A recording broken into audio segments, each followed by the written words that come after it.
Hello, everyone. So, the word is out that BBJ is no longer with us, and she hasn't been for a while.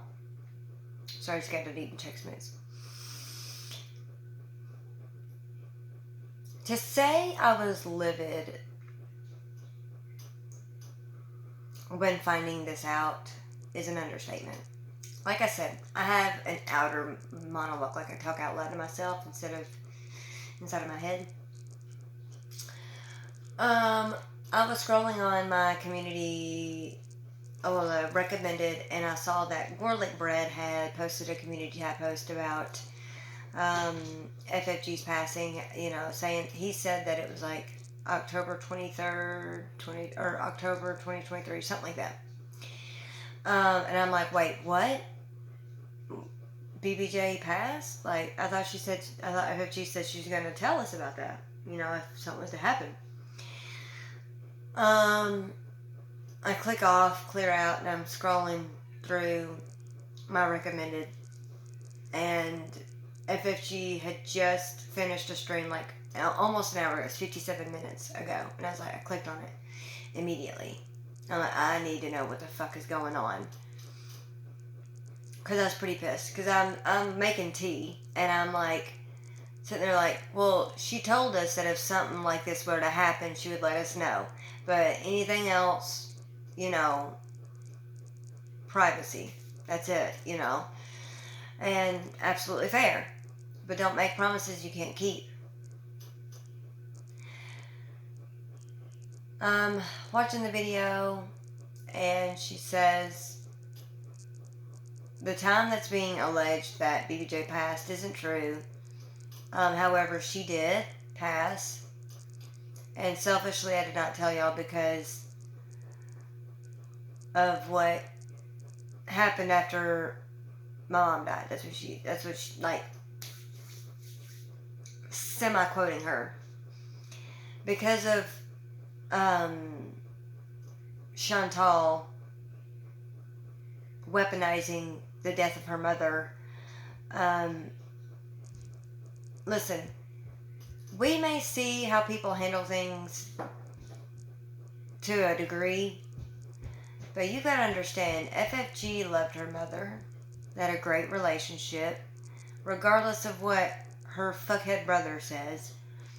I'm gonna get to that in a minute. Okay.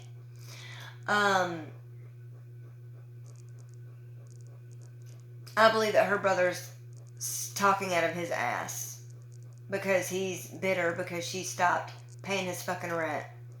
Like he ain't a grown fucking man. What a scrub, right? Anyway, that's just my opinion. But she took accountability. She was honest. She said, I was a coward. I didn't want to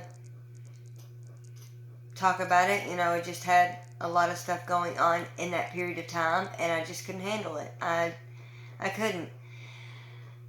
And when I'm saying about you don't know how FFG handled things offline, you do not know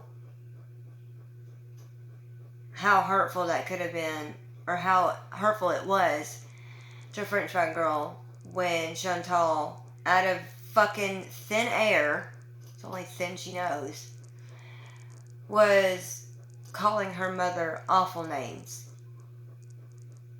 Okay? And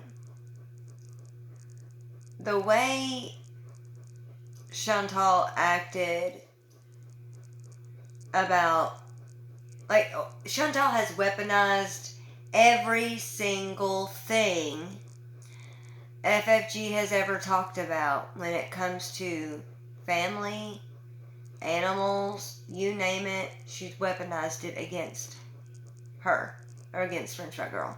So I do understand where she's coming from. And that, was it okay? No. I mean, don't promise something and then we find out however long later. That's fucked up. But like I said, she took accountability for it. She told us the reasoning why. And listen, we all with things differently. We all deal with things differently, especially in the time of grieving. And I don't believe FFG was bringing up the passing of her mother as a manipulation tactic. She was using it as context of what had happened before. Okay? She had brought up that she had been paying her brother's rent since 2023 and had stopped recently. Okay? In my opinion, I believe that her brother is an addict. Yes, I do. There's a couple of reasonings behind that, but mainly his behavior. Over the last months to like almost a year, a little over a year, somewhere around there. When Yaba, Sam, and FFG all got into it, I remember hearing about some type of Discord messages or group chat messages or whatever. Someone come out and was saying that FFG was talking about her brother struggling with addiction and that she was giving him money and was tired of giving him money for whatever. And this is all, like, I don't know if this is true or not. But I also know that Charlie Gold and Yaba are friends. And I don't know if Charlie Gold watches all of Yaba's videos. But to take someone, like, let's just say Charlie has seen that live stream of after, like, the stream where Yaba and Sam are going off about FFG, and Yaba and Sam are taken up for someone being, a couple of people being anti-Semitic. They had no dog in that race, but they decided to find a stray and throw it in. I don't know.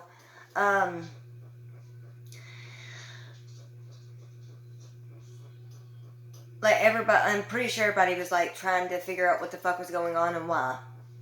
But I don't know if Charlie has seen that video. But let's just assume, let's make an ass out of me and you, that Charlie did see that video and heard about her brother being an addict.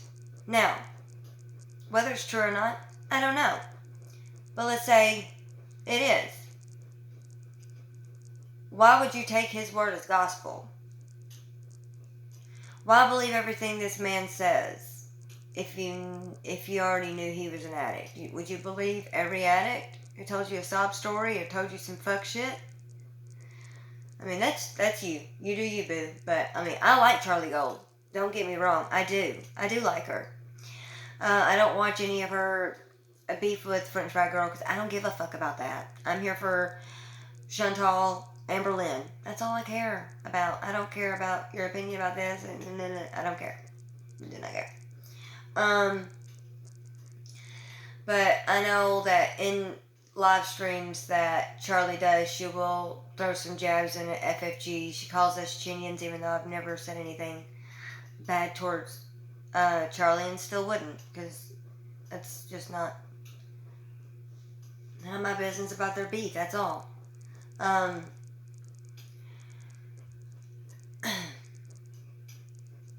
Anyway, I don't understand why anyone would like. I mean, yeah, I guess it's because of the tea, and people who don't like FFG want to believe anything they possibly can about her. Fine, you do you, boo. I don't care. But what I see is, when it comes to her brother, is bitter. Bitter and petty, because I think, in my opinion, this is all alleged for entertainment purposes only, whatever. I'm not saying this is fact. This is just how I'm interpreting things, how I feel, okay? My opinion. I believe that FFG's brother has been struggling with an addiction for a while, and FFG was he used. This is just what I believe happened. I don't know for a fact. Like I said, opinion.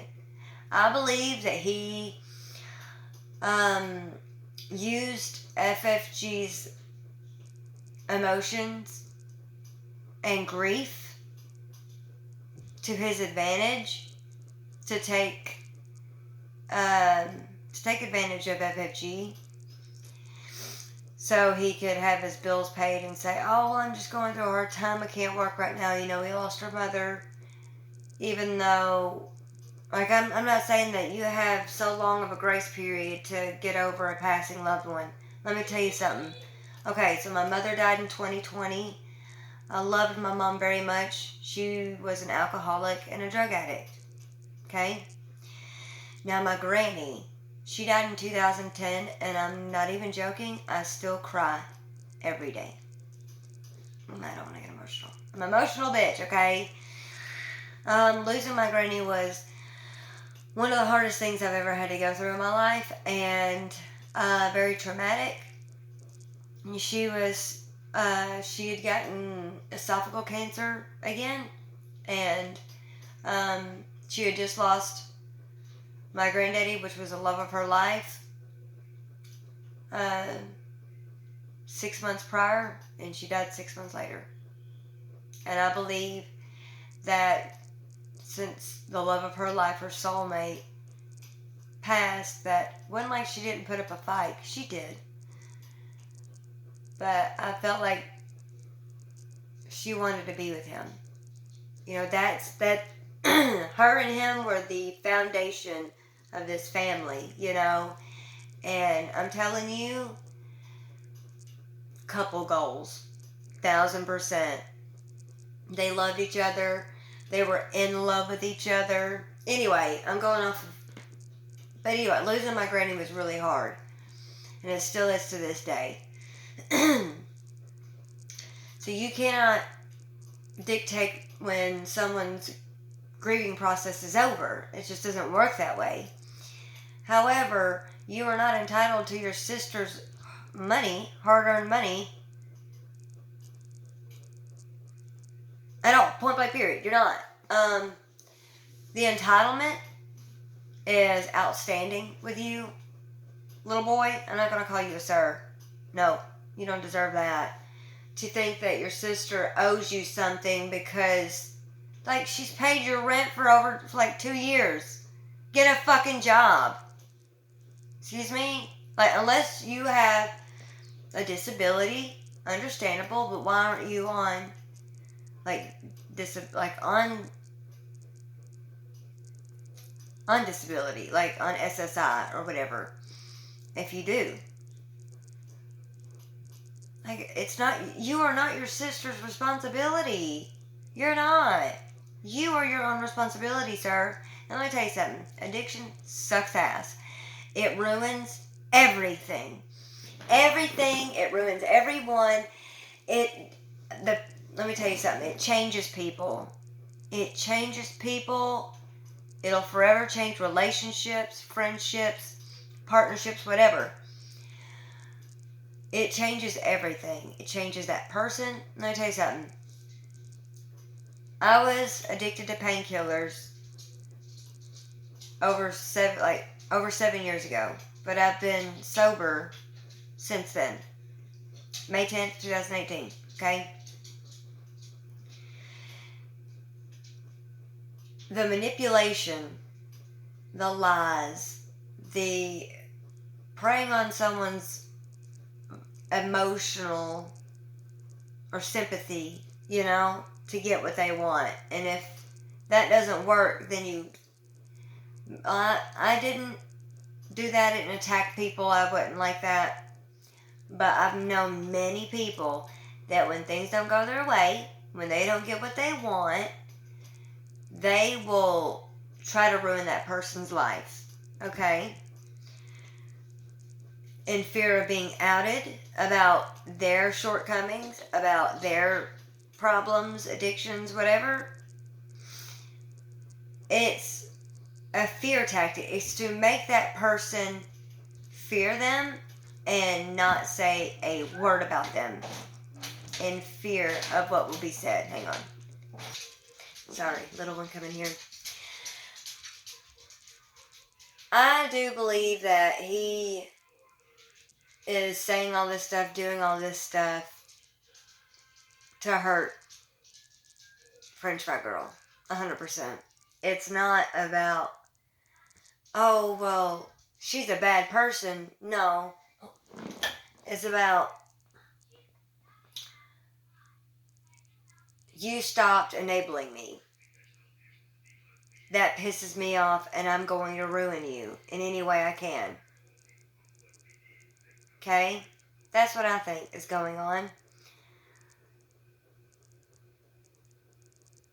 He thinks that her cutting financial support off at him is ruining his life. What the fuck does he think he's doing to his own sister? To your own sister. When she's done nothing but help you. Who the fuck would pay someone's rent for 2 years if they didn't give a fuck about you? Who? Who would do that? Would you claim someone who doesn't love you or care about you or want your, that they care about your well-being doesn't matter? Because that matters to them, clearly, if they would do that. Grow up. Get help. Listen, let me tell you something.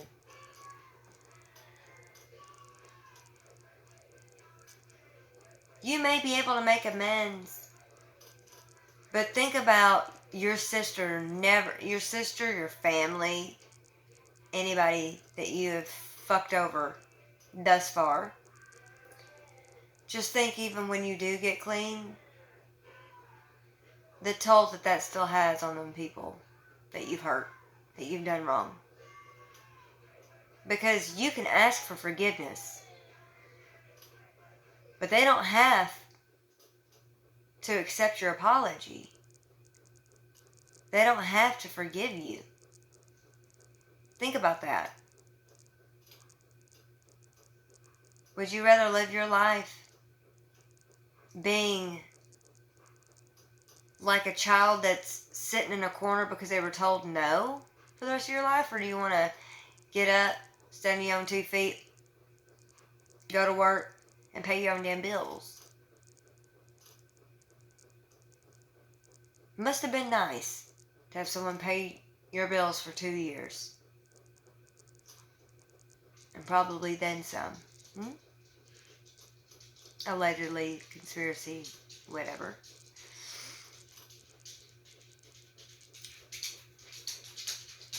But to bite the hand that feeds you and to think you're so entitled to do so is insane to me.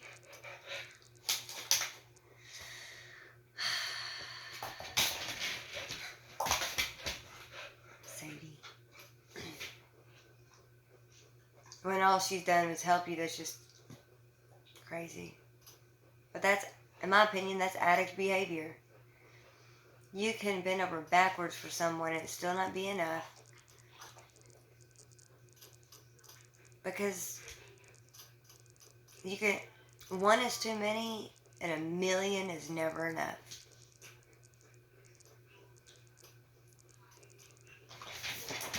It's been over 7 years. Nope. It's been over 7 years since I've been sober, right? And I still try to make sure that I make amends with the people that I've hurt, the people that I've wronged. Because family should be something that you cherish and respect. And when you don't do that, and then when you get sober and clean and you expect that to be back and it's not, that's your own fault. No one else's. You did that. Own it. But to think you're entitled to your sister paying your fucking bills is insane. And then once she stops, you're going to reach out to people to try to spill some tea on her because you know that she is a public figure now. And you're reaching out to the people that she hates the most. Says everything I need to know about you, that you have no loyalty to anything but whatever is going on with you. Okay? Just like with Chantal. Addict behavior. I gotta go. She's mad at me that I won't let her lay on top of me for some reason. Girl, I'm not Emily, okay? It's Raven. Oof.